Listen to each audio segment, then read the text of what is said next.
अरू त समस्या छैन। हामीले कुनै मागै गरेका छैनौँ। हामीले उहाँ प्रधानमन्त्रीबाट हट्नुहोस् पनि भनेका छैनौँ, पार्टी अध्यक्षबाट हट्नुहोस् पनि भनेका छैनौँ, हामीलाई कुनै पद चाहियो पनि भनेका छैनौँ। हामीले केवल के मात्र भनेका छौँ भने यो कानुनी शासनबाट देश चल्नुपर्ने परिस्थितिमा तपाईँ पनि पार्टीको विधानअनुसार चल्नुहोस्, नेकपा एमालेको सिद्धान्त नीतिलाई परित्याग नगर्नुहोस्।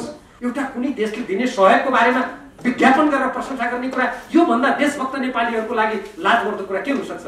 केपी शर्मा ओलीको नेतृत्व गरेको सरकारले यस्तो लज्जास्पद काम गरिरहेको छ। हामी नेपालीको शिर निहुराउने काम उहाँले गरिरहनु भएको छ।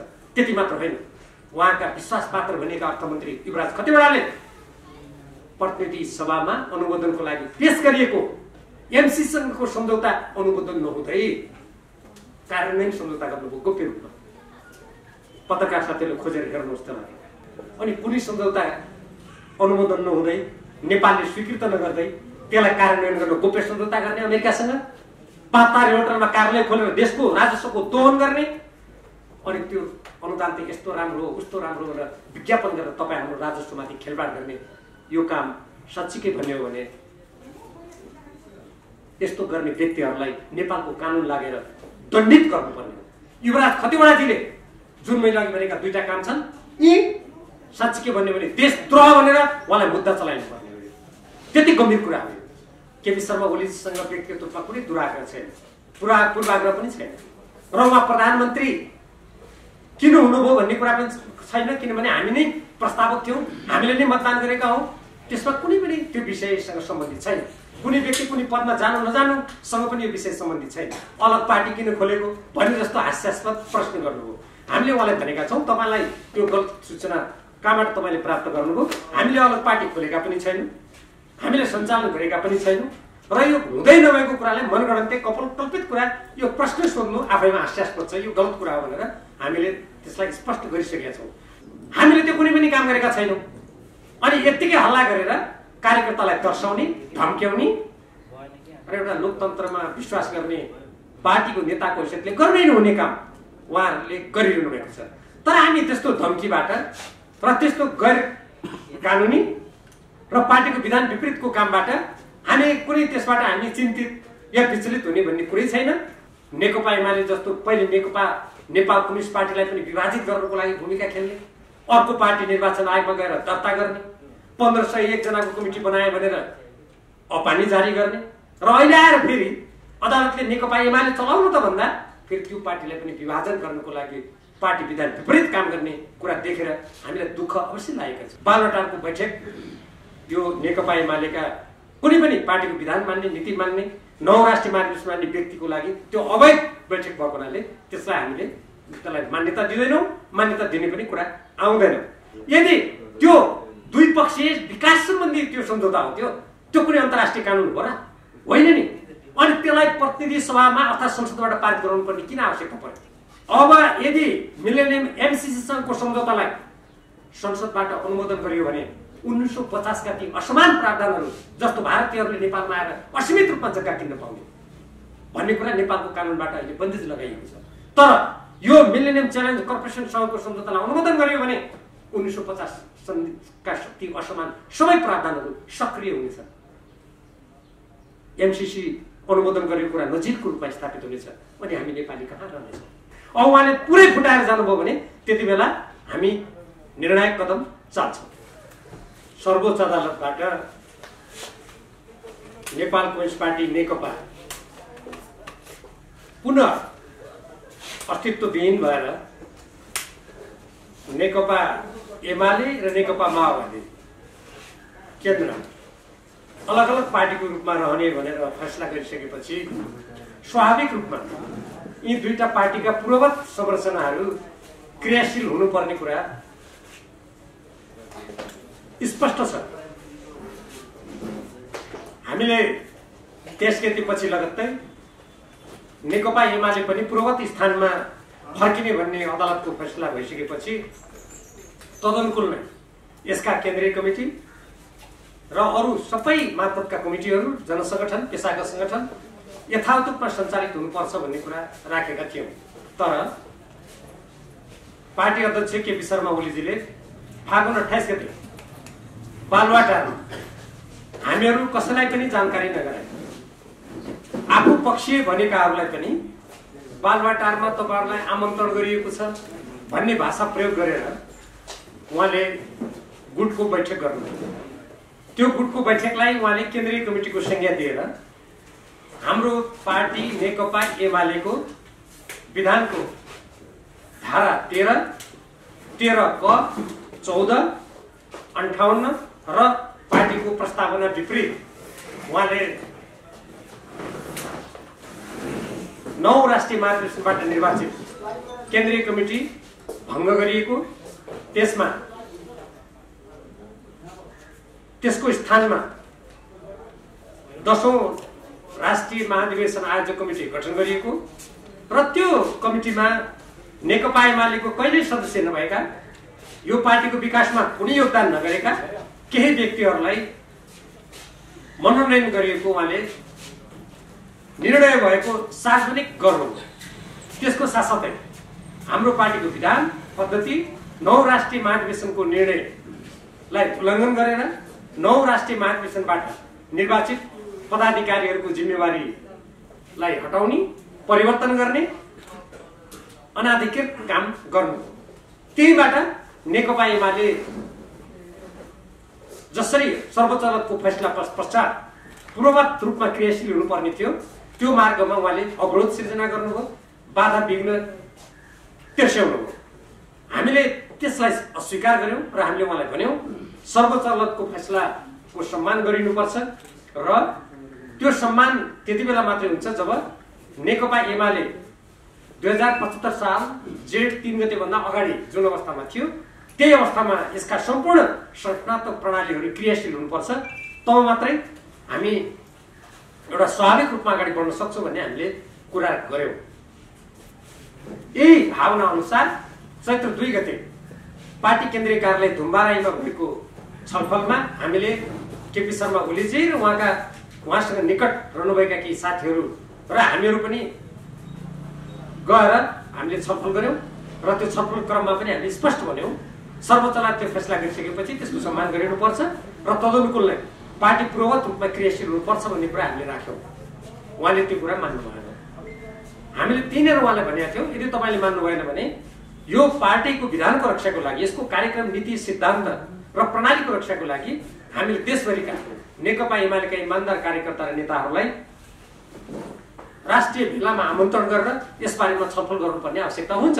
किनभने कुनै पनि राजनीतिक दल वा कुनै पनि संस्था यो कानुनी शासनमा निश्चित विधानबाट सञ्चालित हुन्छ, कानुनका मर्यादाबाट सञ्चालित हुन्छ, कानुन मिच्ने, पार्टी विधानका व्यवस्थाहरू मिच्ने त्यस्तो किसिमको स्वेच्छाचारी र अराजक क्रियाकलापलाई प्रश्रय दियो भने कुनै पनि पार्टी पनि चल्न सक्दैन, संस्था पनि चल्न सक्दैन, देश नै अराजकताको दिशातर्फ जान्छ भन्ने हामीले भन्यौं। तर उहाँले हाम्रो त्यो कुरा स्वीकार गर्नु भएन। फलस्वरूप हामीले त्यसपछि 4 र 5 गते चैत्र 4 र 5 गते हामीले राष्ट्रिय कार्यकर्ता भेला गर्यौं र त्यो राष्ट्रिय कार्यकर्ता भेलाबाट हामीले 9 राष्ट्रिय महाधिवेशनका उद्देश्य, सिद्धान्त, नीति, विधानको प्रतिरक्षा गर्नको लागि विशेष प्रस्ताव पारित गर्यौं र देशव्यापी रूपमा सर्वोच्च अदालतको फैसला बमोजिम नेकपा एमालेका पूर्ववत कमिटीहरूलाई क्रियाशील गराउने उद्देश्यका साथ हामी अहिलेसम्म हजारौं नेता र कार्यकर्ताहरू देशव्यापी रूपमा सक्रिय रहेका छौं। हामीले जब पार्टी विधानको रक्षाको लागि 9 राष्ट्रिय महाधिवेशनको नीति सिद्धान्त कार्यक्रम रक्षाको लागि यो पाइला चालिसकेपछि केपी शर्मा ओलीजीले पुनः उहाँले आफ्नो गुटको बैठक गरेर र हाम्रो पार्टीको विधान बमोजिम, मैले अघि नै भने विधानको धारा 13 बमोजिम राष्ट्रिय महाधिवेशन केन्द्रीय कमिटीले प्रत्येक 5 वर्षमा आयोजना गर्नेछ भन्ने प्रावधानको विपरीत उहाँले जुन आयोजक कमिटी बनाउनु भएको छ त्यो आयोजक कमिटी अवैध हुन्छ। पार्टीको विधान बमोजिम 9 राष्ट्रिय महाधिवेशनको मार्गनिर्देशन र नीतिको कसीमा त्यसलाई राख्दा त्यो अवैध हुन्छ। त्यस्तो अवैध कमिटीको उहाँ अध्यक्ष हुनुहुन्छ भने उहाँ पनि अवैध हुनुहुन्छ। अनि अवैध कमिटी, अवैध अध्यक्षले गरेका सम्पूर्ण निर्णयहरू अवैध हुने कुरा त स्वतः स्पष्ट छ। हामीले यस्तो अवैध बाटोमा नजानुस्, देशको प्रधानमन्त्री भएर कानुनी शासनको सम्मान गर्नुपर्ने, कानुनको मर्यादाको रक्षा गर्नुपर्ने र पार्टी अध्यक्षको हैसियतबाट पार्टीभित्र उत्पन्न अन्तर्गत दरलाई व्यवस्थापन गर्ने, राष्ट्रलाई एकताबद्ध गर्ने, पार्टीलाई एकताबद्ध गर्ने, संविधानको रक्षा गर्नुपर्नेमा नेपालको संविधान मिचेर प्रतिनिधि सभा विघटन गरेर असंवैधानिक काम गर्ने जुन सर्वोच्च अदालतले पुष्टि गरिसकेका छ अनि पार्टीको विधान मिचेर स्वेच्छाचारी किसिमले काम गर्ने कुराले देशको राजनीति पनि अस्थिर हुन्छ, राजनीतिक दलहरू पनि अस्थिर हुन्छन्, अराजकता आउँछ, अनुशासनहीनता बढ्छ भनेर हामीले उहाँलाई भन्यौँ। उहाँले त्यो कुरा सुन्नु भएन।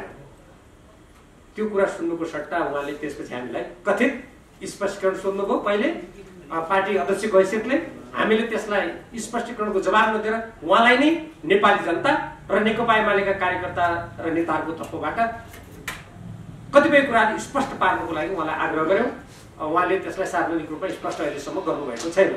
त्यसपछि केही समय अगाडि उहाँले फेरि हामी प्रतिनिधि सभाका सदस्यहरू र अरू केही साथीहरूलाई उहाँले नेकपा एमाले संसदीय दलको नेताको हैसियतबाट कथित स्पष्टीकरण सोध्नुभयो।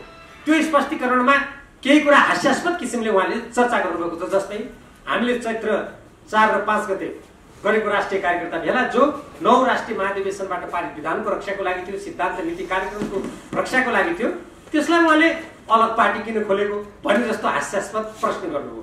हामीले उहाँलाई भनेका छौँ तपाईँलाई त्यो गलत सूचना कहाँबाट तपाईँले प्राप्त गर्नुभयो? हामीले अलग पार्टी खोलेका पनि छैनौँ, हामीले सञ्चालन गरेका पनि छैनौँ र यो हुँदै नभएको कुरालाई मनगढन्ते कल्पित कुरा यो प्रश्न सोध्नु आफैमा हास्यास्पद छ, यो गलत कुरा हो भनेर हामीले त्यसलाई स्पष्ट गरिसकेका छौँ।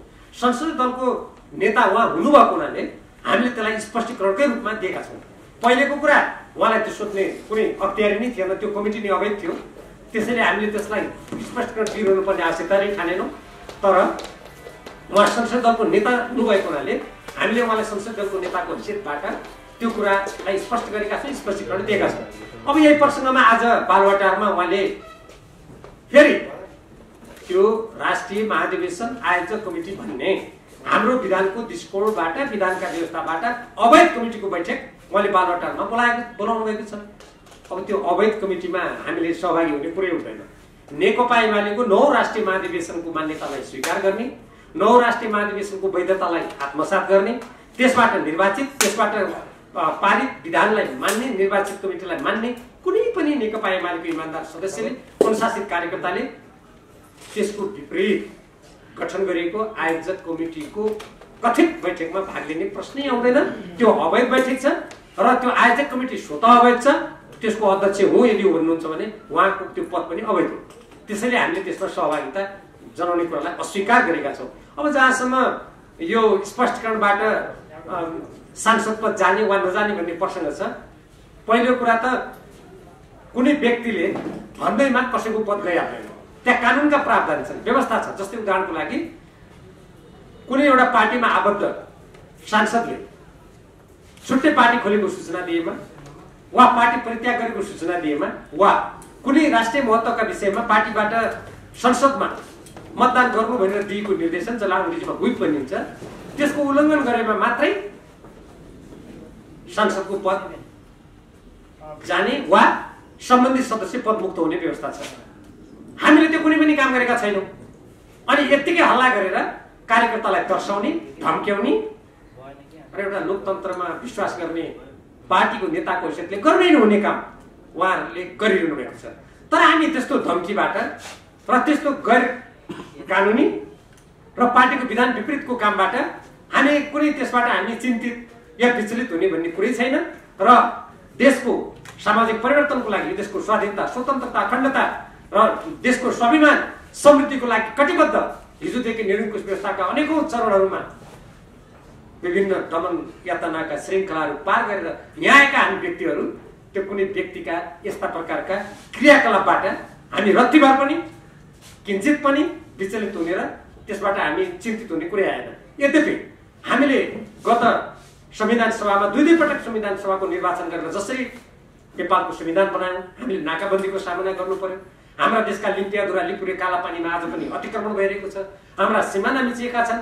यस्तो स्थितिमा देशको प्रधानमन्त्रीले प्रतिनिधि सभा 5 वर्षको लागि निर्वाचित गरेको त्यसलाई पनि विघटन गरिदिने गैर संवैधानिक रूपमा नेकपा एमाले जस्तो पहिले नेपाल कम्युनिस्ट पार्टीलाई पनि विभाजित गर्नको लागि भूमिका खेल्ने, अर्को पार्टी निर्वाचन आयोगमा गएर दर्ता गर्ने, 1501 जनाको कमिटी बनाए भनेर अपानी जारी गर्ने र अहिले आएर फेरि अदालतले नेकपा एमाले चलाउनु त भन्दा फेरि त्यो पार्टीलाई पनि विभाजन गर्नको लागि पार्टी विधान विपरीत काम गर्ने कुरा देखेर हामीलाई दुःख अवश्य लागेको छ। राष्ट्रको भविष्यप्रति हामी अवश्य पनि चिन्तित छौँ। हाम्रो देश भारत र चीन जस्ता विशाल मुलुकहरूको बिचमा रहेको संवेदनशील भूराजनीति बेहोरिरहेको देशमा यस्तो खालको गतिविधि गर्ने प्रधानमन्त्री पार्टीको नेता देखेर हामीहरू अवश्य पनि चिन्तित र दुखित त छौँ। तर यो चिन्ता र दुःखको अर्थ कसैका धाक धम्की गैर कानुनी क्रियाकलाप र पार्टी विरोधी गतिविधिबाट हामी विचलित हुन्छौँ या पछि हट्छौँ भन्ने होइन। त्यसकारण बालुवाटारको बैठक यो नेकपा एमालेका कुनै पनि पार्टीको विधान मान्ने नीति मान्ने राष्ट्रिय महाधिवेशन मान्ने व्यक्तिको लागि त्यो अवैध बैठक भएको हुनाले त्यसलाई हामीले त्यसलाई मान्यता दिँदैनौँ, मान्यता दिने पनि कुरा आउँदैन। र अब यही प्रसङ्गमा केपी शर्मा ओलीजीसँग हाम्रो कुनै व्यक्तिगत असमझदारी वा कुनै गुनासो हो कि हामी देश जनता र आजको राष्ट्रिय अन्तर्राष्ट्रिय परिवेशका राजनीतिक विषयमा हामीले विषय उठाएका हौँ भन्ने प्रसङ्गमा अलिकति म राख्न चाहन्छु। केपी शर्मा ओलीजीसँग व्यक्तिगत रूपमा कुनै दुराग्रह छैन, पूर्वाग्रह पनि छैन र उहाँ प्रधानमन्त्री किन हुनुभयो भन्ने कुरा पनि छैन, किनभने हामी नै प्रस्तावक थियौँ, हामीले नै मतदान गरेका हौँ। त्यसमा कुनै पनि त्यो विषयसँग सम्बन्धित छैन। कुनै व्यक्ति कुनै पदमा जानु नजानुसँग पनि यो विषय सम्बन्धित छैन। आजको यो नेकपा एमाले भित्र र पहिले नेपाल कम्युनिस्ट पार्टी नेकपा भित्रको राजनीतिक विवाद भनेको त्यो राष्ट्रियतासँग सम्बन्धित छ, लोकतन्त्रसँग सम्बन्धित छ।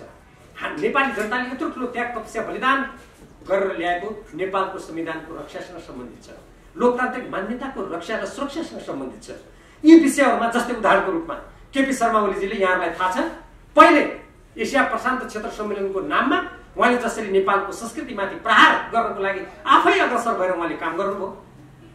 त्यसपछि गएर संयुक्त सैनिक अभ्यासमा देशलाई घचट्ने र हाम्रो स्वतन्त्र परराष्ट्र नीतिमाथि आघात पार्ने काम गर्नुभयो। तपाईँलाई थाहा छँदैछ लिम्पियाद्वारा लिपुले कालापानीको नक्सा त्यो समावेश गरेर प्रकाशित गर्नुपर्छ त उहाँले मान्नु भएन। धेरै ठुलो दबाब र पछि भारतीय रक्षा मन्त्रीले त्यहाँ लिपुलेखसम्म जाने बाटोको उद्घाटन गर्यो भन्ने समाचार आएपछि देशव्यापी रूपमा आन्दोलनको स्थिति सिर्जना भयो र हाम्रो पार्टीको सम्बन्धित कमिटीहरूले पनि निर्णय गरेपछि मात्रै उहाँ त्यो नक्सा प्रकाशित गर्न मान्नुभयो। तर के भयो, त्यो नक्साको बारेमा देशको भूभागको बारेमा निकालिएको सरकारी पुस्तिकामाथि उहाँले प्रतिबन्ध लगाइदिनु भयो। त्यसपछि उहाँले संवैधानिक परिषद सम्बन्धी कानुनलाई संशोधन गरेर उहाँले मनपरी गर्नको लागि नेपालको संविधानको मर्ममाथि प्रहार गर्नुभयो। 2017 साल वैशाख महिनामा संसदले उहाँले दल विभाजन सम्बन्धी कानुन ल्याएर कोरोनाको संक्रमणको कारणले देश बन्द र बन्देजको अवस्थामा भएर तपाईँ हामी सबैजना घरभित्र बसिरहेको बेलामा उहाँले दल विभाजन गर्नको लागि कानुन मात्रै ल्याएको होइन, एकजना सांसदलाई तराईबाट काठमाडौँसम्म अपहरणको शैलीमा ल्याएर उहाँले देशको राजनीतिलाई विकृत बनाउने दुष्प्रयास गर्नुभयो। हामी सबैले त्यसको विरोध गर्यौँ। त्यो बेला रोकियो। गत साउन 26 गते हामीले थाई कमिटीको बैठकबाट यो पार्टी एकताको रक्षाको लागि र देशको कानुनी प्रणालीमा कुनै आश नहोस् भन्नको लागि उहाँ नै अब 5 वर्ष प्रधानमन्त्री हुनुहोस्, राष्ट्रिय महाधिवेशनसम्म अध्यक्ष हुनुहोस् भनेर हामीले निर्णय गर्यौँ। पार्टीबाट अपानी जारी भयो, उहाँले हस्ताक्षर गर्नुभयो। तर कार्तिक महिनामा जब बालुवाटारमा उहाँले गोप्य रूपमा भारतको गुप्तचर संस्था रिसर्च एन्ड एनालिसिस विङ अर्थात् रका प्रमुख सामन्त गोयलसँग राति 12 बजेसम्म 9 बजेदेखि उहाँले गोप्य मन्त्रणा गरिसकेपछि त्यसपछि उहाँ एकदम तीव्र रूपमा नेपालको संविधान विपरीत प्रतिनिधि सभा विघटन गर्ने, फेरि एकचोटि यो आवश्यक छैन भनेर आफै घोषणा गरेर फिर्ता लिइसकेको संवैधानिक परिषद सम्बन्धी कानुनलाई फेरि अध्यादेशबाट संशोधन गर्न मक्सिरको अन्तिममा पाइला चाल्ने त्यस्तो काम गर्नुभयो। र पुष 1 गते हामीले त्यो उहाँले किन त्यस्तो काम गर्नुभयो भनेर त्यसप्रति आपत्ति जनाएर राष्ट्रपति समक्ष समावेदन दिन जाँदा त्यसलाई दर्ता हुन दिनु भएन र त्यही पुष 1 गते बालुवाटारमा बसेको थाई कमिटीको बैठकमा अब उपरान्त म प्रतिनिधि सभा विघटन गर्दिनँ, म यो अध्यादेश फिर्ता लिन्छु, म पार्टीलाई विधि पद्धति अनुसार अगाडि चलाउन तयार छु भनेर आफै गरेको वाचा विपरीत पुष 5 गते नेपाली जनताले 5 वर्ष लागि निर्वाचित गरेको प्रतिनिधि सभालाई भङ्ग गर्नुभयो। यसरी देशलाई उहाँले सङ्कटग्रस्त बनाउनुको साथसाथै अस्थिरतातर्फ धकेल्नु भएको छ र यही प्रसङ्गमा उहाँले अमेरिकी मिलेनियम च्यालेन्ज कर्पोरेसनसँग भएको सम्झौताको बारेमा हाम्रो पार्टीको केन्द्रीय कमिटीको दोस्रो बैठकबाट त्यति बेला नेपाल कम्युनिस्ट पार्टी छने बेलामा पूर्व प्रधानमन्त्री झलनाथ खनालजी, म र परराष्ट्र मन्त्री प्रदीप ग्यावाली समेत भएको एउटा कार्यदलले दिएको प्रतिवेदनलाई कहिले पनि उहाँले छलफल हुन दिनु भएन। हामी कुनै अमेरिकासँग, भारतसँग या चीनसँग कुनै शत्रुतापूर्ण व्यवहार गर्ने, कूटनीतिक सम्बन्ध बिगार्ने, अमैत्री व्यवहार गर्ने त्यस्तो कुराको हामी विपक्षमा छौँ। तर हाम्रो नेपालको संविधानमा हामी संयुक्त राष्ट्रको बडापत्र, पञ्चशीलका सिद्धान्त र असंलग्नताका मान्यता अनुसार नेपालको परराष्ट्र नीति सञ्चालन हुनुपर्छ। नेपाल कुनै पनि प्रकारको राजनीतिक, सैनिक गठबन्धनमा या कुनै देशको बाह्य प्रभावमा पर्न हुँदैन भन्ने देशभक्त नेपालीहरूको आवाजलाई हामी अक्षुण्ण राख्न चाहन्छौँ, त्यसलाई अटल रूपमा अगाडि बढाउन चाहन्छौँ। तर उहाँले प्रतिनिधि सभामा मिलेनियम च्यालेन्ज कर्पोरेसनसँग एमसीसीसँग भएको सम्झौतामा नेपालको कानुनभन्दा माथि विदेशी कानुन हुने अर्थात् अमेरिकी कानुन हुने, अमेरिकाको अहिलेको कानुन मात्र होइन भविष्यमा कानुन समेत नेपालले मान्नुपर्ने, नेपालको त्यो प्रसारण लाइन बनाउने जुन भनेको छ विद्युत प्रसारण लाइन, त्यो प्रसारण लाइनमा अनन्तकालसम्म अमेरिकाको आधिपत्य हुने, त्यो प्रसारण लाइन जहाँबाट जान्छ त्यो भूमिमाथि पनि अमेरिकाको कब्जा हुने, बौद्धिक सम्पत्तिमा नेपालको कुनै पनि अधिकार नहुने, एकलौटी अमेरिकाको अधिकार हुने र नेपालले जुन त्यसमा योगदान गर्ने 13 अर्ब रुपियाँभन्दा बढ्ता रुपियाँ छ त्यो अनुदान सरह हुने। यदि त्यो आयोजना विफल भयो भने त्यो अमेरिकाले फिर्ता गर्ने कुनै त्यहाँ प्रावधान छैन र अमेरिकाले दिने पैसा जुन छ त्यो पैसामा यहाँ जुन ब्याज आउँछ त्यो ब्याज पनि अमेरिका पठाउनु पर्ने। र यसमा अझ सबैभन्दा देशभक्त नेपालीले चिन्तित हुनुपर्ने विषय के छ भने यदि त्यो द्विपक्षीय विकास सम्बन्धी त्यो सम्झौता हो त्यो कुनै अन्तर्राष्ट्रिय कानुन हो र होइन नि, अनि त्यसलाई प्रतिनिधि सभामा अर्थात् संसदबाट पारित गराउनु पर्ने किन आवश्यकता पर्यो? किनभने नेपालको संविधान भन्दा पनि माथि त्यसलाई बनाउनुको लागि र भविष्यमा हुने अमेरिकी कानुन पनि नेपालले मान्नुपर्ने बाध्यता नेपाली जनतामाथि थोपर्नुको लागि त्यसलाई संसदमा पुर्याइएको छ। ल पत्रकार साथीहरू, तपाईहरु मार्फत म देशभक्त नेपालीका सामु कुरा राख्न चाहन्छु। भोलि आउने भविष्यमा अमेरिकाले के कानुन बनाउँछ भन्ने आज हामीलाई थाहा छ। भोलि नेपालको संविधान र सार्वभौम सत्ता सीमित हुनेछ, त्यो एमसीसीबाट सञ्चालित हुनेछ भने अमेरिकाको कानुन आयो भने पनि हामीले मान्नु पर्ने। यति खतरनाक कुरा छ। त्यति मात्र होइन, हामी सबैलाई थाहा छ भारतसँग तत्कालीन श्री 3 महाराजले आफ्नो सत्ता ढल्ने बेलामा मोहन शमशेरले गरेको जुन 1950 को असमान सन्धि छ, देशभक्त नेपालीहरूले 2006 सालदेखि नै 7 सालदेखि नै त्यो जुन बेला समतावती बेलादेखि नै यसका असमान प्रावधानहरूलाई अस्वीकार गर्दै आएका छन्। 2051 सालमा जति बेला नेकपा एमालेको अल्पमतको सरकार थियो, मनोहर अधिकारी प्रधानमन्त्री हुँदा उहाँको भ्रमण दलमा म पनि भारत गएको थिएँ। तत्कालीन भारतका प्रधानमन्त्री पीवी नरसिंह राव समक्ष हामीले त्यो कुरा राख्यौं र कूटनीतिक माध्यमबाट ती प्रावधानहरूको बारेमा छलफल गर्ने कुरा सहमति भएको थियो। तर 2/3 भन्दा बढी प्राप्त केपी शर्मा ओलीजीले कहिल्यै पनि त्यो अल्पमतको सरकारले अगाडि राख्ने आँट गरेको कुरालाई पनि अगाडि बढाउनु भएन। प्रबुद्ध व्यक्ति समूहको प्रतिवेदन आजसम्म भारतले बुझेको छैन। उहाँ चुक्क बोल्नु सुन्नु भएको छ। अब यदि मिलेनियम एमसीसीसँगको सम्झौतालाई संसदबाट अनुमोदन गरियो भने 1950 का ती असमान प्रावधानहरू जस्तो भारतीयहरूले नेपालमा आएर असीमित रूपमा जग्गा किन्न पाउने भन्ने कुरा नेपालको कानुनबाट अहिले बन्देज लगाइएको छ। तर यो मिलेनियम च्यालेन्ज कर्पोरेसनसँगको सम्झौतालाई अनुमोदन गरियो भने 1950 का ती असमान सबै प्रावधानहरू सक्रिय हुनेछ। एमसीसी अनुमोदन गरेको कुरा नजिकको रूपमा स्थापित हुनेछ। अनि हामी नेपाली कहाँ रहनेछौँ?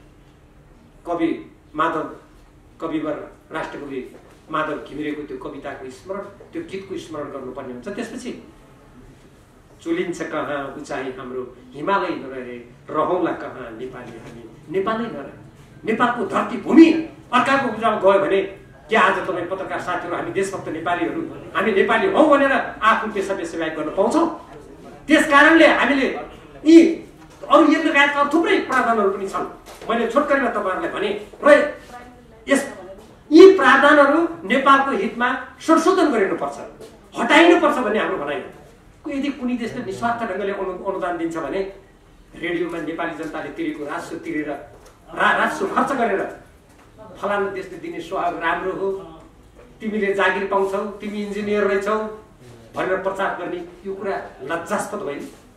एउटा कुनै देशले दिने सहयोगको बारेमा विज्ञापन गरेर प्रशंसा गर्ने कुरा यो भन्दा देशभक्त नेपालीहरूको लागि लाजमर्दो कुरा के हुन सक्छ? केपी शर्मा ओलीको नेतृत्व गरेको सरकारले यस्तो लज्जास्पद काम गरिरहेको छ। हामी नेपालीको शिर निहुराउने काम उहाँले गरिरहनु भएको छ। त्यति मात्र होइन, उहाँका विश्वासपात्र भनेका अर्थमन्त्री युवराज खतिवड़ाले प्रतिनिधि सभामा अनुमोदनको लागि पेश गरिएको एमसीसीसँगको सम्झौता अनुमोदन नहुँदै कार्यान्वयन सम्झौता गर्नुभयो गोप्य रूपमा। पत्रकार साथीहरूले खोजेर हेर्नुहोस् त। प्रतिनिधि सभामा पेश भएको सम्झौताको एउटा दफा अनुसूची 1 मा रहेको एउटा प्रावधान गोप्य रूपमा उहाँले पत्राचार गरेर संशोधन गरिदिनु हो। संसदमा अनुमोदन नभएको सम्झौताको कार्यान्वयन सम्झौता हुन सक्छ। अहिले उहाँले 5 तारे होटलमा त्यसको कार्यालय खोलेर चलाएको छ, लाखौं रुपियाँ तलब दिएको छ तपाईँ हामीले तिरेको करबाट।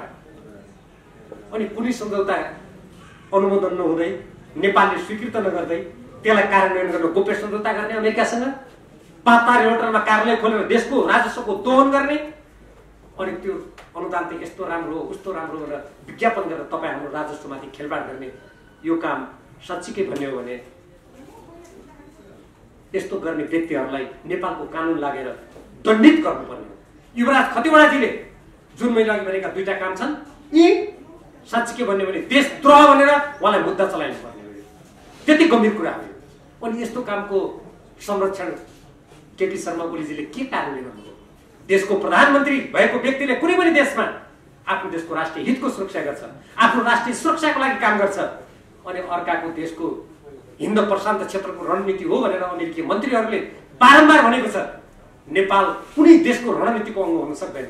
चीन होस् या जापान होस् या भारत अमेरिका जोसुकै होस्, नेपाल स्वतन्त्र राजनीतिमा अगाडि बढ्नुपर्छ भनेर नेपालको संविधानमा लेखिएको छ। नेपालको संविधानमा लेखिएको यस्तो कुराको विरुद्धमा जाने भनेको यसको अर्थ के हुन्छ? देशभक्त नेपालीहरूले गम्भीर रूपमा सोच्नुपर्छ।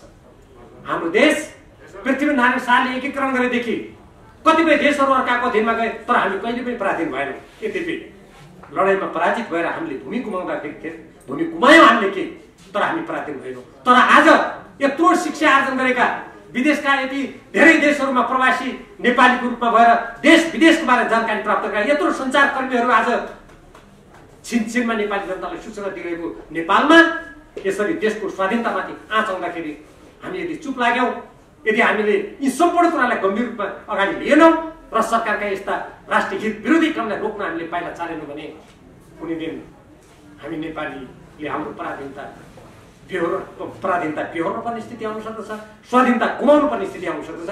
त्यसकारण एमसीसी सम्झौतासँग भएका यी प्रावधानहरूलाई सच्याइनुपर्छ, हटाइनुपर्छ। अमेरिका फर्स्ट, अमेरिका पहिलो, मेरो हित पहिलो भन्न पाउने, चीनका राष्ट्रपतिले त्यस्तै भन्न पाउने, अरू देशका सबै राष्ट्राध्यक्ष प्रधानमन्त्रीले आफ्नो राष्ट्रिय हितको कुरा गर्न पाउने, श्रीलङ्काले एमसीसी मेरो राष्ट्रिय हितमा छैन भनेर खारेज गर्न पाउने, अरू कैयौँ देशहरूले त्यसका प्रावधानहरूलाई सच्याउनु पाउने। अनि नेपालमा यदि नेपालको राष्ट्रिय हितको कुरा गर्छ भने हाम्रो कानुनसँग नमिलेको, हाम्रो राष्ट्रको संविधानसँग नमिल्ने, हाम्रो परराष्ट्र नीतिसँग नमिल्ने, हाम्रो देशभक्तिसँग नमिल्ने, हाम्रो राष्ट्रिय हितमा आँचाउने कुरा सोच्छौँ। अमेरिकाले ती सच्याएर निस्वार्थ ढङ्गले सहयोग दिन्छ भने हामी त्यो लिन तयार छौँ भन्दा अनि हामी अमेरिका विरोधी हुने, अनि हामीले चाहिँ विकास हुन नदिएको भनेर आरोप लगाउने। जहाँसम्म विकासको कुरा छ, आज तपाईँ बुढी गण्डकीमा हेर्नुहोस्, तपाईँ हामीले चढ्ने हाम्रा सवारी साधनमा कर तिरेर अर्बौं रुपियाँ त्यहाँ छ, त्यो किन खर्च नगरे त विकास? एउटै एनसीएलले 74 अर्ब रुपियाँ कर तिरेको छैन, आज वाशिङटनमा मुद्दा परेको छ। त्यसमा केपी शर्मा ओलीजी किन बोल्नुहुन्न? एमसीसीबाट जम्मा जम्मी हामीले 55 अर्ब रुपियाँ, त्यो 55 अर्ब रुपियाँको पनि 36% रकम त्यो विकासमा खर्च हुनेवाला छैन। त्यो कहाँ खर्च हुनेछ भनेर त्यसको त्यो कार्यक्रममा लेखिएकै छैन। हेर्नुहोस्, मान्नुहोस् वर्षमा सालाखाला 10 अर्ब आयो भने त्यो 10 अर्बको 5 अर्ब पनि विकासमा खर्च हुनेवाला छैन। अनि हाम्रो मातृभूमि नेपाललाई कसैको वार्षिक 5 अर्ब रुपियाँमा त्यसको स्वाधीनतालाई हामी बेच्न सक्छौँ? त्यो भनेको आफ्नै आमाको इज्जतलाई म सुनको सिंहासनमा बस्छु लुटे हुन्छ भने सरह हुन्छ। कुनै पनि देशभक्त नेपालीको लागि त्यसकारण यो कुरा मान्य हुन सक्दैन। यसको विरुद्धमा देशव्यापी रूपमा देशभक्त नेपालीले आवाज उठाउनु पर्छ। म हाम्रो मित्र राष्ट्र अमेरिकालाई पनि भन्न चाहन्छु, हामी अमेरिकासँग सुमधुर सम्बन्ध कायम गर्न चाहन्छौँ, तर देश ठुलो हुन सक्दछ, सानो हुन सक्दछ, शक्तिशाली हुन सक्दछ, सैनिक दृष्टिकोणले कमजोर हुन सक्दछ, तर उसको गौरव, उसको सार्वभौम सत्ता सानो ठुलो हुन सक्दैन। जसरी अमेरिकालाई मेरो देश, मेरो राष्ट्रिय हित भन्ने अधिकार छ, नेपाल र नेपाली जनतालाई पनि मेरो नेपाल र मेरो नेपालीको राष्ट्रिय हित भन्ने अधिकार छ। त्यसैले यो कुनै देशप्रतिको दुर्भाव पनि होइन, यो विकासमा बाधा पुर्याउन खोजेको पनि होइन। यो खोजेको के हो त? नेपालको संविधान अनुसार हुनु पर्यो, नेपाली जनताको देशभक्तिको भावनामा ठेस लाग्ने हुनु भएन, नेपालको अस्मितामाथि आँच पुर्याउने हुनु भएन, नेपालमाथि कुनै बाह्य शक्तिले यहाँ चलखेल गरेर यो कसैको रणभूमि भएर भोलि अफगानिस्तान र सिरिया जस्तो स्थितिमा पुग्नु भएन। हाम्रो भनाइ त्यो हो। र तत्कालीन नेपाल कम्युनिस्ट पार्टी नेकपाको केन्द्रीय कमिटीले यही कुरा भनेको थियो, कार्यदलले त्यही रिपोर्ट दिएको थियो। तर केपी शर्मा ओलीजीले यो प्रतिवेदनमा कहिले पनि छलफल गराउन तयार हुनु भएन। त्यसकारण आज मेरो व्यक्तिगत भनाइ पनि के हो भने अमेरिकासँग सुमधुर सम्बन्ध कायम गर्नको लागि, अझ राम्रो सम्बन्ध बनाउनको लागि हामीले उठाएका यी कुराहरूलाई सच्याइनुपर्छ, हटाइनुपर्छ। यदि हटाइँदैन भने यो सम्झौता रद्द हुनुपर्छ। कुरा स्पष्ट छ। यति नै हो। र पत्रकार साथीहरू, यसबाहेक तपाईँहरूका कुनै प्रश्न छन् भने, तपाईँहरूका कुनै प्रसङ्ग छन् भने म त्यसलाई स्पष्ट पार्ने प्रयास गर्छु। त्यसको लागि म यहाँहरूलाई हार्दिक आमन्त्रण गर्छु। धन्यवाद।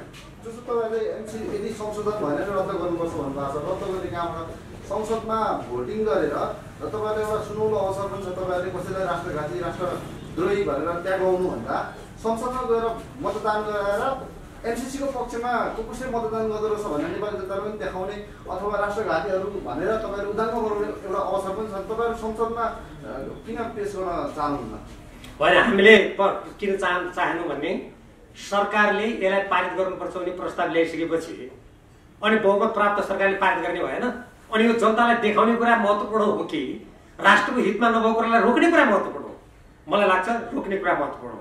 को मान्छे त्यसको पक्षमा रहेछ, को रहेछ हेरौँ न त भन्ने, त्यसलाई पारित गरिदिने, त्यो त कुनै राष्ट्रको हितमा चाल्ने पाइला भएन नि। भनेपछि सांसदहरू एमसिसीको पक्षमा धेरै हुनुहुन्छ भन्ने तपाईँहरू? सांसदहरू धेरै हुनुहुन्छ भने अहिले मैले प्रधानमन्त्री भएपछि त प्रधानमन्त्रीका पक्षधरहरू त समर्थनमा जाने भन्ने अनुमान त गर्नु परेन? त्यो अरू केही छैन। त्यसलाई रोक्नुको लागि अहिले रोकिरहनु भएको छ नि। म सभामुखलाई धन्यवाद दिन चाहन्छु। उहाँले के भन्नुभयो, मेरो सम्पूर्ण राजनीति मैले गर्ने काम राष्ट्रहितको लागि हो, राष्ट्रहित विपरीतका कुरामा म अगाडि बढ्दिनु भन्नुभएको छ। उहाँको त्यो देशभक्तिपूर्ण अडानको हामी सबैले प्रशंसा गर्नुपर्छ। एउटा। दोस्रो, यस्ता राष्ट्रिय महत्त्वका विषयमा त पार्टीमा छलफल हुनु पर्यो, होइन र? हामीले तत्कालीन नेपाल कम्युनिस्ट पार्टी नेकपामा त्यसको बारेमा छलफल गऱ्यौँ।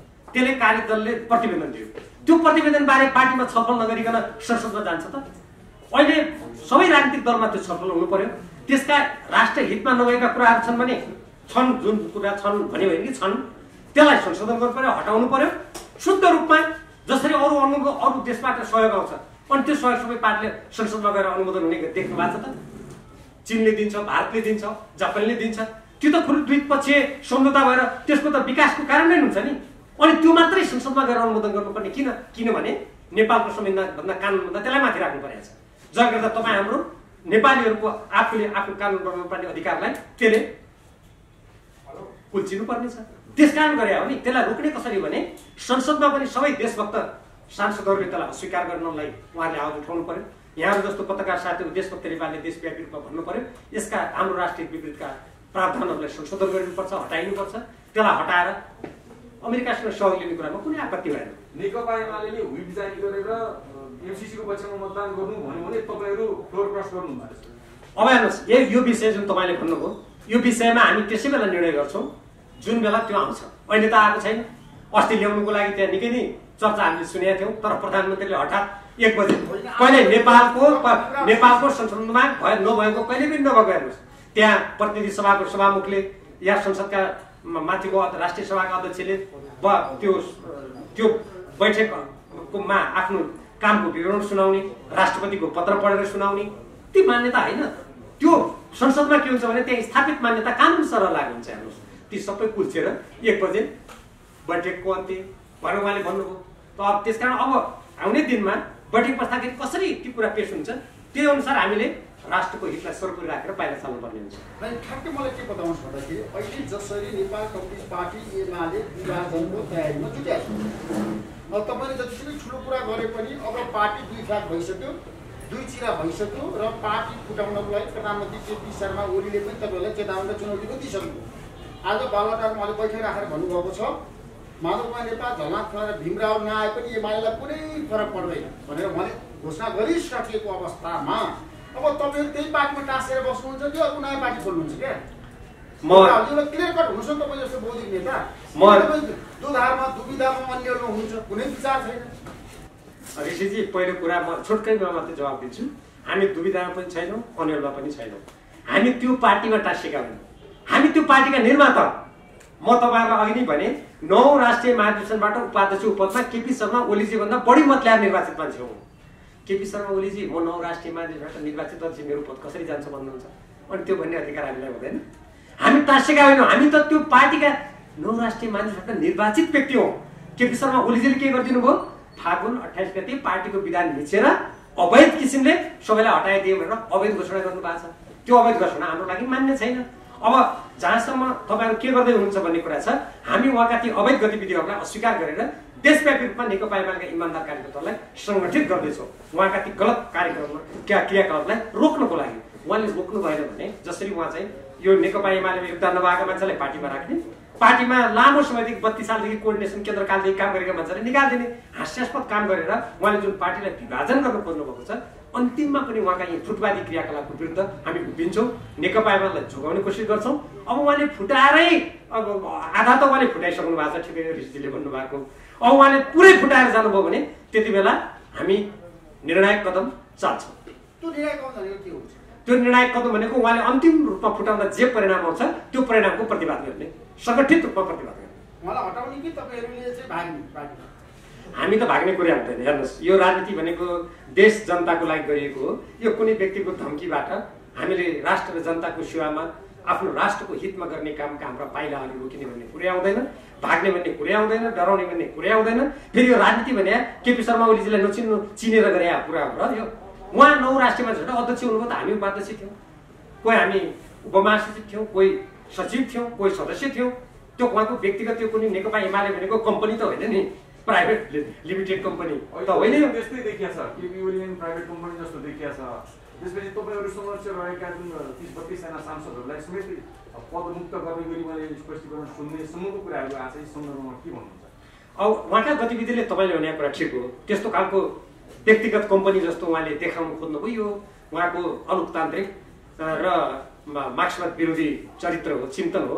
अर्थतन्त्रमा पनि उहाँले नवउदारवादी र दलाल पुँजीपातीलाई पोस्ने र नेपालका श्रमजीवी जनतामाथि प्रहार गर्ने काम गरेर उहाँ चाहिँ यसको पछिल्लो उदाहरण केही समय अगाडि नेपालका कुखुरा पालक, मासु उत्पादक, दुग्ध उत्पादक जसले नेपाल धेरै ठुलो लगानी गर्नुभएको छ, अब उहाँहरूको त्यो लगानी एकातिर त्यसमा उहाँहरू आत्मनिर्भर हुँदैछ भन्नुभएको छ, अर्कोतिर बाह्य लगानी भित्र्याएर उहाँलाई विस्थापित गर्ने काम गर्नुभएको छ। यो पछिल्लो उदाहरण हो। त्यसरी तपाईँले भनेको कुरा त्यो ठिकै हो, तर उहाँले जुन त्यसरी व्यवहार गरिरहनु भएको छ हामी त्यसको प्रतिवाद गर्छौँ र यो पार्टीलाई उहाँका यी गलत सैद्धान्तिक र संगठनात्मक क्रियाकलापबाट मुक्त गर्नको लागि हामी दृढतापूर्वक अगाडि बढ्छौँ। र जुन सांसदलाई उहाँले स्पष्ट सोध्नु भएको छ त्यो त उहाँको स्वेच्छाचारी र निरङ्कुश चरित्रको द्योतक हो। त्यसलाई हामीले तपाईँले जे आरोप लगाउनु भएको छ ती आरोपहरू गलत हुन् भनेर हामीले त्यसलाई खण्डन गरिसकेका छौँ। विशेष त 2 शीर्ष नेताको बिचमा दोस्रो चरणको वार्ता भइसकेका छ। वार्ता चाहिँ के विषयमा केन्द्रित भएको छ, के विषयमा कुरा नमिल्यो त्यो पनि स्पष्ट पार्दैन। त्यो केपी शर्मा ओलीजी र माधव कुमार नेपालजीको बिचमा जुन 2 दिन वार्ता भयो त्यो वार्ताको लागि प्रधानमन्त्रीजीले नै आमन्त्रण गर्नुभएको हो। तर उहाँ ती वार्तामा जसरी प्रस्तुत हुनुभयो त्यो हेर्दा हामीलाई के लाग्यो भने त्यो वार्ता उहाँले कुनै साँच्चैकै समस्या समाधान गर्न वा यो पार्टी जोगाउनु होइन, देखाउनुको लागि र आफ्ना केही निहित उद्देश्य पुरा गर्नुको लागि उहाँले मञ्चन गरेको जस्तो मात्र देखिन्छ। किनभने पहिलो दिनको बैठकमा प्रष्ट रूपमा वरिष्ठ नेता माधव कुमार नेपालजीले के भन्नुभयो भने हामी नेकपा एमालेलाई जोगाउने हो भने तपाईँ प्रधानमन्त्री भत्रको कर्तव्य हो, पार्टी अध्यक्षको कर्तव्य हो पार्टीलाई जोगाउने, सबैलाई समेटेर लाने, पार्टीलाई व्यवस्थित गर्ने कुरा तपाईँको कर्तव्य हो। त्यो गर्नु सक्नु भने त्यसैमा तपाईँको योग्यता देखिन्छ।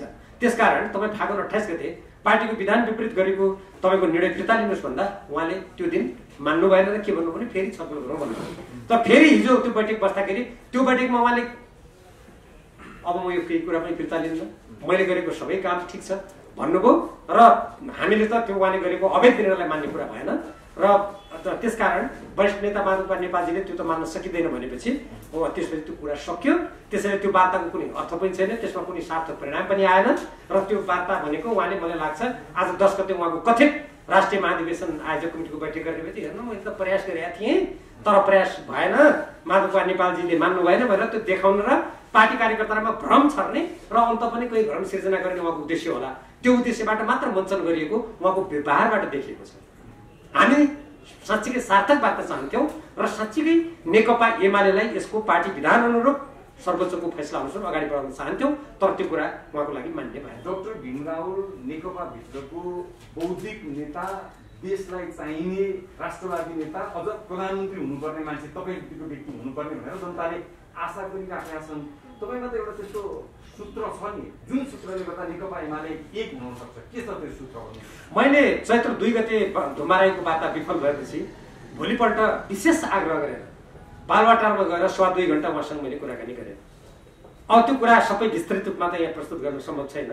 मूलभूत रूपमा हाम्रो राष्ट्रको बृहत्तर हित, नेपाली जनताको लोकतन्त्र अधिकारको सुरक्षा, हाम्रो राष्ट्रिय स्वाधीनता स्वतन्त्रताको सुरक्षा र हामी आजको अन्तर्राष्ट्रिय संवेदनशील परिस्थितिमा नेपाललाई स्वाधीन राष्ट्रको रूपमा कसरी अगाडि बढाउन र नेपाली जनताका आर्थिक विकास र समृद्धिका आकांक्षाहरू कसरी पुरा गर्ने भन्ने सन्दर्भमा मैले धेरै लामो कुरा गरेँ र मैले भने तपाईँले फागुन 28 गतिको निर्णय रद्द गर्नुहोस्, हामीहरू चैत्र 4 र 5 गति बोलाएको राष्ट्रिय कार्यकर्ता भेला स्थित गर्छौँ भने तर उहाँले मान्नु भएन।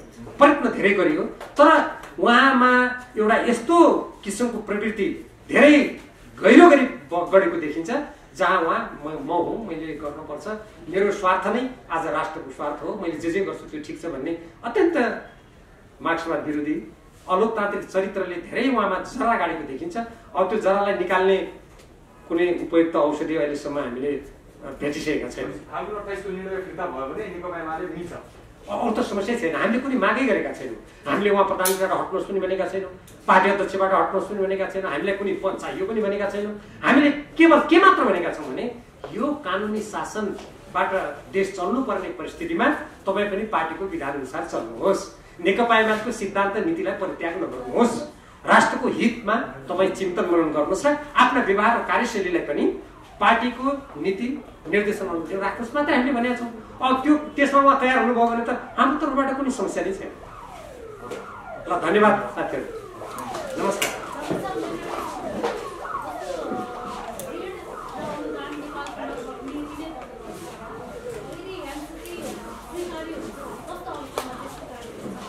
हामी कुनै पनि ऋण र सहयोग हाम्रो राष्ट्रको स्वतन्त्रता, हाम्रो देशको कानुन, हाम्रो नेपाली जनताको स्वाभिमानमा आँच नपुर्याउने गरी हामी लिन्छौँ। जस्तै मैले भने नि, जस्तै हाम्रो देशको कानुनभन्दा त्यो सम्झौता माथि नहुने हुनु पर्यो। एक, हाम्रो देशको भूमि हाम्रा देशमा गर्ने विकास गतिविधि जति हुन्छन् त्यो नेपाल सरकारको अधीनमा हुनु पर्यो। त्यो काम चलाउने जुन कमिटी छ मिलेनियम च्यालेन्ज अकाउन्ट भन्ने, त्यहाँ त्यो अमेरिकी एमसिसीको निर्देशनमा होइन नेपाल सरकारको निर्देशनमा चल्न पर्यो। र त्यो विकास गतिविधिमा जुन लोगो राखिन्छ नि, अहिले तपाईँहरूले देख्नुहुन्छ जुनसुकै विकास गतिविधिमा लोगो नेपाल सरकारको हुन्छ नि, अब त्यहाँ नेपाल सरकार लोगै राख्नु पाइँदैन, त्यो हुनु पर्यो। र हामी कुनै पनि देशको सैनिक प्रकृतिको गठबन्धनमा घसिटिने हुनु भएन। अब भन्नुहोस् अहिले ठुल्ठुला शक्तिशाली राष्ट्रहरू उहाँको एसिया प्रशान्त क्षेत्रमा प्रतिस्पर्धा गर्नु होला, अटलान्टिकमा प्रतिस्पर्धा गर्नु होला, केन्द्रीय कुनै अरू काममा प्रतिस्पर्धा गर्नु होला, त्यहाँभित्र नेपालले किन टाउको हाल्ने? 1962को चीन र भारतको युद्धमा त नेपाल तटस्थ बस्यो भने आजको विश्वमा जहाँ झन् बढी ठुल्ठुला देशहरूको प्रतिस्पर्धा भइरहेछ हाम्रो छरछिमेकमा, नेपाल त स्वतन्त्र परराष्ट्र नीति अन्तर्गत त्यहाँ संलग्न हुँदैन नि। त्यसैले त्यतातिर पानी नै हुनु भएन। यी केही मूलभूत कुराहरू रहेनन् भने हामी अमेरिकासँग पनि समुद्र त यसै पनि छँदैछ, हामी सहयोग लिन तयार छौँ, अरू देशसँग पनि हामी सहयोग लिन तयार छौँ। तर हाम्रो देशमाथि शर्त थोपरेर हाम्रो देशको स्वतन्त्रता, स्वाधीनता, स्वाभिमान, हाम्रो देशको कानुन, आफ्नो बारेमा आफै निर्णय गर्न पाउने अधिकार कुण्ठित भयो भने हाम्रो देशको स्वाधीनतामाथि नै आँच पुर्याउँछ। हामी नेपाली भएर स्वाभिमानका साथ बाँच्न पाउँदैनौँ। त्यस्तो खालको ऋण सहयोग हाम्रो लागि मान्य हुँदैन। धन्यवाद।